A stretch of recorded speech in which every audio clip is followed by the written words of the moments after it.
A very common set of questions that I get that I believe is very directly related to this is about beliefs and internal narratives. You know, people ask me all the time, how can I change what I believe about myself? And they also ask, how can I change the script in my head? Typically it's how do I shut down a particular narrative in my head? This seems to fit very well in thinking about structure of self, because as you pointed out, you know, the self or the structure of self includes the unconscious mind, you know, what's going on below the surface of the water in this iceberg model, what's going on in the conscious mind, that the conscious mind is protected by these defense mechanisms that grow up from the unconscious mind. From that comes a character structure, and then this thing that we call the self. Right.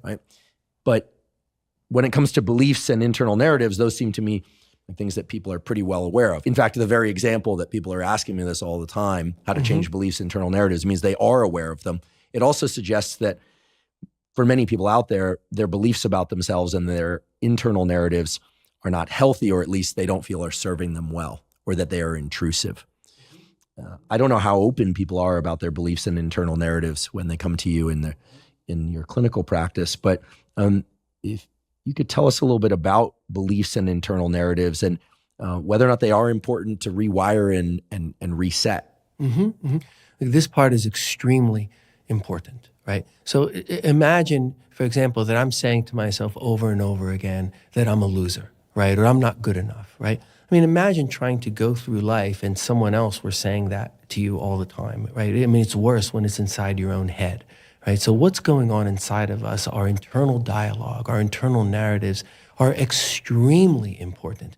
And here's where we run into a very big problem, is that we live in an era and in a culture that is very attuned to rapid gratification, right? And all of this that we're talking about can change, but it does not change quickly. And it's amazing to me when, you know, you'll see under insurance paradigms often, right? No matter what's going on with someone, they can have 10 sessions of cognitive behavioral treatment, right? If there's something like we're trying to change beliefs, it's a guarantee of failure, right? Because beliefs don't change that fast, right? So imagine, for example, that you and I chose a word, a random word, and we decided to say it 500 times, right? We'd each be saying it tonight, right? Like it's not going to be out of our minds by tonight, but because we took a random word and said it 500 times, right? So imagine that there's something that's highly emotionally laden, and we've said it thousands and thousands and thousands of times, right? It's not going to go away quickly, right? But it can go away, and during the process of it atrophying, right, our lives can get better, right? This is the opposite of hopeless, right?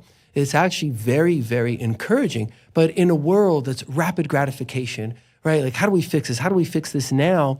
That doesn't acknowledge this. We hear all the time that a person has failed therapy, right? Like this is said all the time. That person failed it. What does failed therapy mean, right? I mean, I think therapy failed that person, right? But we label like, oh, a person isn't better, right? But there are things going on inside of us that could take months and months or years to make better. Now, again, that's okay if we're aware of what's going on. Just the very fact that we understand and we're making change, right, helps us feel better about ourselves and more confident, right?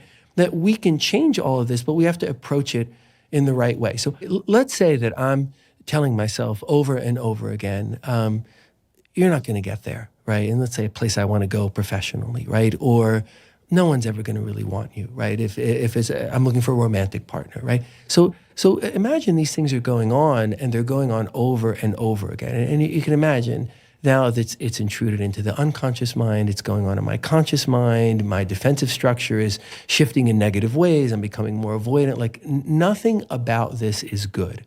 And I want it to change. And I want it to change to something that says, like, you can do it, right? Or you're lovable, right? Or you can be a good partner to someone. So I want to change it, right?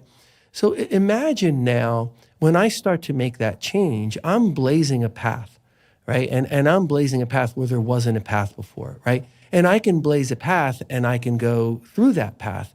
But that path is going to be nothing like maybe the 4-lane highway, right, adjacent to me, where the thing that I've been telling myself for years and years and years, born of trauma, right, is is going back and forth, right? I mean, it's got a 4-lane highway. I'm cutting a path, right? But over time, you cut that path more and more. You tread that path more and more. You take energy towards that path.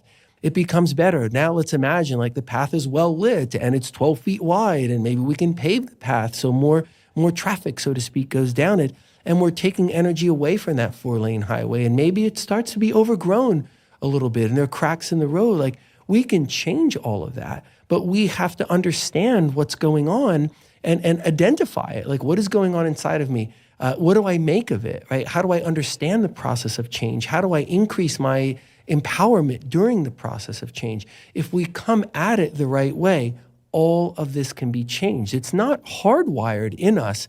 It's just very, very strongly reinforced. The same way our brains are built this way. So like, we don't forget our own names, right? We don't forget where we live, back when we were hunting and gathering. We don't forget, where the good fruits are, right? I mean, this goes on in human life now. Like, we have to remember things. It's very, very important if something has high emotional valence and we've thought it a lot, that we don't forget it.